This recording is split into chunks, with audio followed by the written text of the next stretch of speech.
მიხეილ სააკაშვილისა და ბარაკ ობამას შეხვედრაზე ოფიციალური განცხადება გაავრცელა საქართველოს პრეზიდენტის ადმინისტრაციამაც.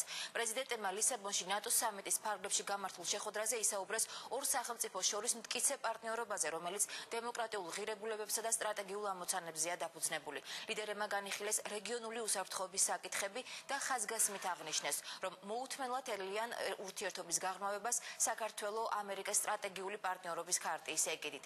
მიხეილ სააკაშვილმა მადლობა გადაუხადა ბარაკ ობამას და მის ადმინისტრაციას საქართველოს სუვერენიტეტისა და ტერიტორიული მთლიანობის მხარდაჭერისთვის, იმისთვის, რომ შეერთებული შტატები ადასტურებს საქართველოს გზას ნატოში შესაძლო გაწევრიანებისკენ. ბარაკ ობამამ დადებითად შეაფასა საქართველოს წვლილი ნატოს ISAF-ის მისიაში ავღანეთში, სადაც თითქმის 1000 ქართველი სამხედრო მსახურობს და გულწრფელი მადლიერება გამოხატა იმ მსხვერპლისთვის, რომელიც ქართველმა ხალხმა გაიღო. მან დადებითად შეაფასა საქართველოს მიერ განხორციელებული რეფორმები და ქვეყნის ხელმძღვანელობას მოუწოდა კვლავ განაგრძონ მათი განხორციელების პროცესი. პრეზიდენტმა ობამამ განაცხადა, რომ ამერიკის შეერთებული შტატები მხარს უჭერს საქართველოს მისწრაფებას ევროატლანტიკურ სტრუქტურებსა და ნატოში, ნათქვამია საქართველოს პრეზიდენტის ადმინისტრაციის განცხადებაში.